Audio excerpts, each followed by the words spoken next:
അയ്യോ, നിങ്ങൾ ഞാൻ അങ്ങനെ വിടില്ല. പ്ലീസ് മോനെ, ഞാൻ പറയുന്ന ഒന്ന് കേൾക്ക്. ആ ഗൗതമാണ് എന്നെ പിടിച്ചോണ്ട് പോയിരുന്നെങ്കിൽ അതിനൊരു കാരണമുണ്ട്. അതെനിക്ക് മനസ്സിലാവും. അയാൾക്ക് എന്റെ സ്വത്തും ബിസിനസ്സും ഒക്കെ വേണമായിരുന്നു. പക്ഷെ നിങ്ങളോ?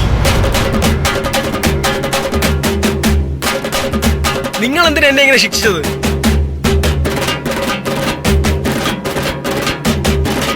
എന്തൊക്കെയായിരുന്നു നാടകങ്ങള്? ഡൽഹിയിൽ മീറ്റിംഗ് എന്ന് പറഞ്ഞ് എയർ ടിക്കറ്റും എടുത്ത് തന്ന് ഡൽഹിയിൽ സ്റ്റാർ ഹോട്ടലും ബുക്ക് ചെയ്ത് അവിടെ ചെന്ന് വക്കീലിനെ കാണണമെന്നുള്ള ഏർപ്പാടും ഉണ്ടാക്കി ഭാര്യയും ഭർത്താവും ചേർന്ന് തന്നെ അങ്ങ് യാത്രയാക്കി. എന്നിട്ട് നിങ്ങൾ തന്നെ ഏർപ്പാടാക്കിയ ഗുണ്ടകള് എയർപോർട്ടിലോട്ട് പോകുന്ന വഴി എന്നെ തട്ടിക്കൊണ്ടുപോയി. എന്നിട്ട് എവിടെയോ കൊണ്ടുപോയി പൂട്ടിയിട്ടിട്ട് ആ കുറ്റം ഗൗതമിന്റെ തലയിൽ വെച്ച് കെട്ടി കൊടുത്തിട്ട് അയാളെ ജയിലിലും ആക്കി. എന്തൊക്കെ അഭിനയം നിങ്ങൾ എന്റെ ഇവിടെ മുന്നിൽ കാഴ്ചവെച്ചത്.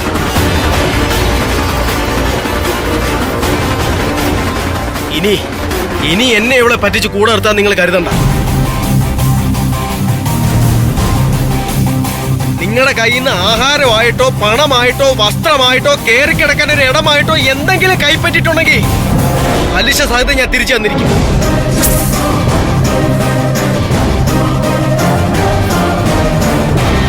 ശിവനെ കൊണ്ട്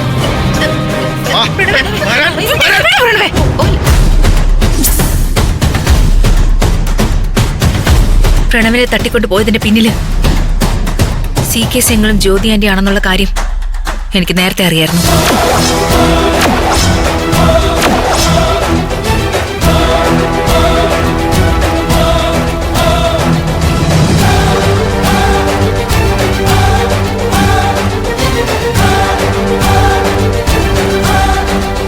നീ എന്തു ശിവനീ പറഞ്ഞേ? നിനക്ക് നേരത്തെ അറിയാമായിരുന്നോ? എന്തോന്നാ ശിവാനി ഇതൊക്കെ? എനിക്കൊന്നും മനസ്സിലാവുന്നില്ല. അപ്പൊ നീ ഇവരുടെ പക്ഷെ ചേർന്ന് ചതിക്കായിരുന്നല്ലേ? ആദ്യം ദേഷ്യം ഒന്ന് കളഞ്ഞിട്ട് കാര്യങ്ങളൊന്ന് സമാധാനമായിട്ട് കേൾക്ക് പ്രണവേ. എനിക്കൊന്നും കേക്കണ്ട. ഇവരുടെ പഞ്ചാര വർത്താനം കേട്ട് നീ അങ്ങ് മയങ്ങിപ്പോയല്ലേ?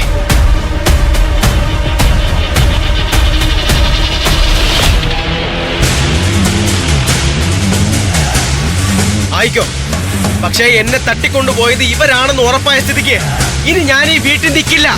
നിനക്കിനി എന്ത് വേണമെങ്കിലും ആവാം, പക്ഷെ ഞാൻ ഇറങ്ങുവാ. പ്രണവ് എന്നെ ഉപേക്ഷിച്ച് പോണെങ്കിൽ പൊയ്ക്കോ. പക്ഷെ ഒന്ന് ഓർക്കണം, എല്ലാം ഉപേക്ഷിച്ച് പ്രണവിന്റെ കൂടെ ഇറങ്ങി വന്നവളാ ഞാൻ.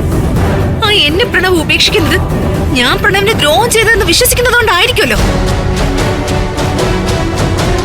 ഞാൻ ചതിക്കുന്നു, പ്രണവിനെ ചതിക്കുന്നവർക്ക് കൂട്ടു നിൽക്കുമെന്ന് കരുതുന്നെങ്കിൽ നമ്മൾ ഇനി ഒരുമിച്ച് ജീവിക്കുന്നതിൽ ഒരർത്ഥവുമില്ല.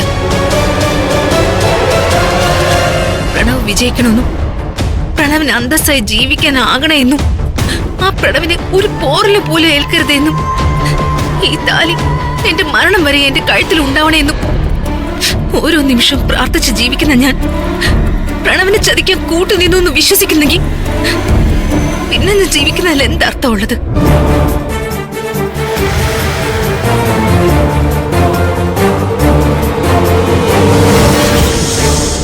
ജ്യോതിയന്റെ അങ്കിളും പ്രണവിനെ തട്ടിക്കൊണ്ട് പോയിട്ടുണ്ടെങ്കിൽ അതിനൊരു കാരണമുണ്ടെന്ന് ഞാൻ വെറുതെ പറയുന്നതല്ല.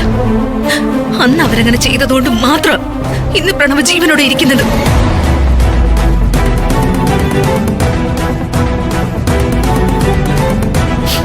ഇന്ന് ഞാൻ സുമംഗലിയായിട്ടിരിക്കുന്നുവെങ്കിൽ ഈ താലി ഇപ്പോഴും എന്റെ കഴുത്തിൽ കിടക്കുന്നെങ്കിൽ എന്നെ അവിശ്വസിക്കാനെങ്കിലും പ്രണവ് ജീവനോടെ എന്റെ മുന്നിൽ നിൽക്കുന്നുണ്ടെങ്കിൽ അതിന് ഞാൻ എന്ന് ജ്യോതി ആന്റിയോടും CK സിംഗിളോട് കടപ്പെട്ടിരിക്കും.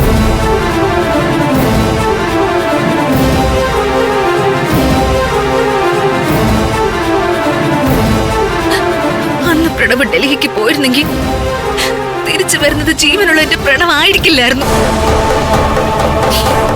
എയർപോർട്ടിൽ പ്രണവിന്റെ ഡെഡ് ബോഡി സൈൻ ചെയ്ത് വാങ്ങിക്കാൻ വന്ന് നിൽക്കേണ്ടി വന്നേനെ എനിക്ക്.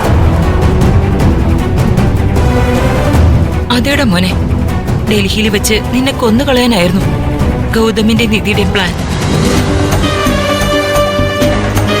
പ്രണവിനെ തട്ടിക്കൊണ്ടുപോയി ഒളിവിൽ താമസിപ്പിച്ചത് എന്തിനാണെന്ന് വെച്ചാൽ പ്രണവൻ എന്ത് സംഭവിക്കുമെന്ന് ഗൗതവും നിധി അറിയാതിരിക്കാൻ വേണ്ടിയായിരുന്നു.